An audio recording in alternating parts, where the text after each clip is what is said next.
Court order వచ్చిన తర్వాత మేము ముగ్గురం ఎమ్మెల్యేస్ అసెంబ్లీలో పోయి స్పీకర్ గారితో కలిసిన తర్వాత అక్కడ ఏమి జరిగింది, మా ఇద్దరు ఎమ్మెల్యేస్ మీ ముందు పెట్టినారు.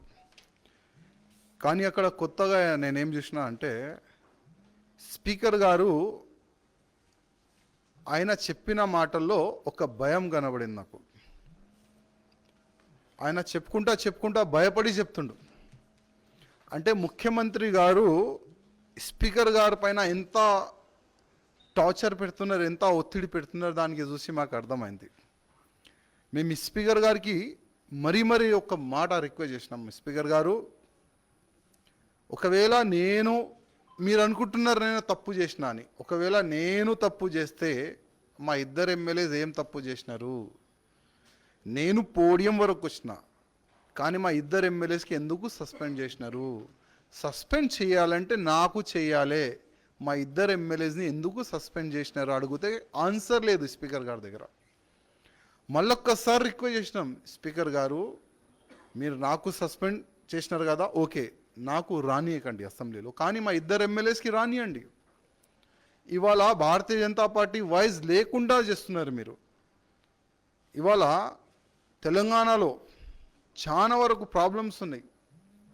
ప్రతి సబ్జెక్ట్ పైన మాట్లాడడానికి అవకాశం మాకు ఇవ్వండి భారతీయ జనతా పార్టీకి అంటే కూడా స్పీకర్ గారు వినలే. ఆయన మాటలు ఆయన చెప్పుకుంటూ ఆల్రెడీ ముందే మొత్తం ప్లాన్ చేసుకొని కూర్చున్నారు వాళ్ళు.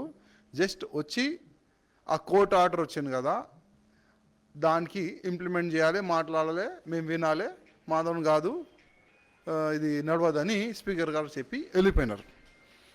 కానీ ఇవాళ తెలంగాణలో ఇట్లాంటి కూడా సమయం వస్తుందని అనుకోలే. ఎందుకంటే ఆంధ్రప్రదేశ్లో కూడా అసెంబ్లీ నడుస్తుంది.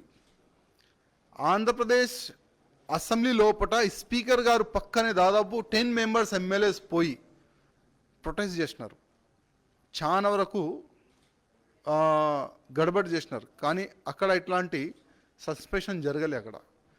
కానీ మన తెలంగాణలో స్పీకర్ గారు ఒక 10 ఫీట్ దూరం కూడా నిలబడి స్పీకర్ గారు మా మాట వినండి, మా బాధ వినండి అంటే ముగ్గురు ఎమ్మెల్యేస్కి సస్పెండ్ చేస్తారు. ముఖ్యమంత్రి గారు ఇది నడవదు. ఎందుకంటే ఇవాళ మీరు చేస్తున్న దౌర్జన్యం యావత్ తెలంగాణ ప్రజలు అబ్జర్వ్ చేస్తున్నారు. అదేవిధంగా 1947లో నిజాం రాజ్యం ఉండే మన తెలంగాణలో. అప్పుడు ఆ నిజాం అయిన సైన్యం ఎంత దౌర్జన్యం చేసినారు తెలంగాణ ప్రజలపైన. అదే స్టైల్లో మన ముఖ్యమంత్రి గారు వెళ్తున్నారు. కనబడకుండా దౌర్జన్యం. అంటే ఒక దోమ ఉంటుంది, అప్పుడప్పుడు కనబడదు, కానీ రక్తం మొత్తం తాగుతుంది. అదేవిధంగా ఈ మన ముఖ్యమంత్రి తెలంగాణ ప్రజలు రక్తం తాగుతున్నారు. అది తెలంగాణ ప్రజలు అర్థం చేసుకోవాలి. ఇవాళ భారతీయ జనతా పార్టీ చాలా అంటే చాలా తెలంగాణలో స్ట్రాంగ్ అవుతుంది. ఆయన ప్రతి సర్వేలో అయినా ఫెయిల్ అవుతుండు.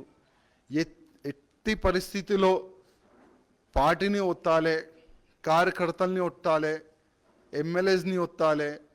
ఈటెల గారికి అసెంబ్లీలో కాలు పెట్టకూడదు, రానియకూడదు. ఎందుకంటే ఈటెల గారు అసెంబ్లీలో వస్తే నేను చేసిన పాపాలు ఈటెల గారు ఒక్కడొక్కడు ఓపెన్ చేస్తారు అని ముఖ్యమంత్రి గారికి తెలుసు. కానీ ముఖ్యమంత్రి గారు అసెంబ్లీలో మీరు మా నోరు ప్యాక్ చేయొచ్చు, కానీ బయట చేయలేరు మీరు. అందుకోసం ఇప్పటి నుంచి మా యుద్ధం స్టార్ట్ అవుతుంది. మా అధ్యక్ష వారు ఢిల్లీలో ఉన్నారు. వచ్చిన తర్వాత చాలా వరకు మంచి ప్లాన్ చేస్తున్నాం. ప్రతి అసెంబ్లీలో, ప్రతి జిల్లాలో మీరు చేసిన పాపాలు తెలంగాణ ప్రజల వరకు మేము తీసుకొని వెళ్తాం.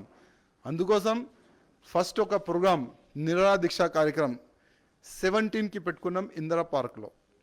ఆ 17కి మార్నింగ్ 11 AM నుంచి 5 PM వరకు కార్యక్రమం జరుగుతుంది. ఈ కార్యక్రమంలో ఎక్స్-ఎంపీఎస్, ఎక్స్-ఎమ్మెల్యేస్, ఎమ్మెల్సీస్, జెడ్పీటీసీ చైర్మన్లు, ఇంకా ఎంపీపీ, మా కార్పొరేటర్సు, బీజేపీ ఆల్ మోర్చాస్ అందరు ఈ కార్యక్రమంలో పాల్గొంటారు. మీరందరూ కూడా వచ్చి కవర్ చేయాలని నేను అందరికీ కోరుతున్నాను. Thank you.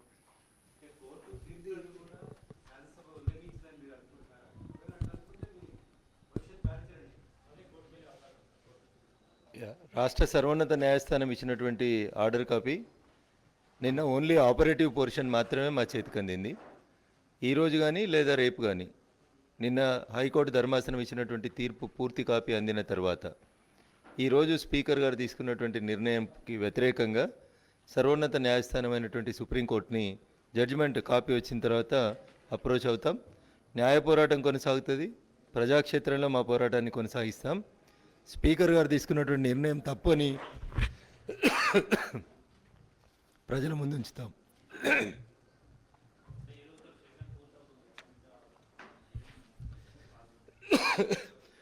సెషన్ అయిపోతుంది కానీ ప్రజలు ఉంటారు, ప్రజాస్వామ్యం బతికే ఉంటుంది. ఇట్లాంటి తప్పుడు నిర్ణయాల్ని భవిష్యత్తులో తీసుకోకుండా ప్రజాక్షేత్రంలో ఎండగడతాం, న్యాయ పోరాటం కొనసాగిస్తాం, సుప్రీంకోర్టుని కూడా అప్రోచ్ అవుతాం. హాయ్ ఫ్రెండ్స్, మా టుడే టుమారో యూట్యూబ్ ఛానల్ చూస్తున్నందుకు చాలా థ్యాంక్స్. మరిన్ని లేటెస్ట్ వీడియోస్ కోసం వెంటనే సబ్స్క్రైబ్ చేయండి. అలాగే ఈ బెల్ని కూడా రింగ్ చేసేయండి. మా నోటిఫికేషన్స్ అన్ని మీ మొబైల్లో వస్తాయి. అలాగే మా వీడియోస్ మీకు నచ్చితే లైక్ చేయండి, షేర్ చేయండి, నచ్చకపోతే కామెంట్ చేయండి.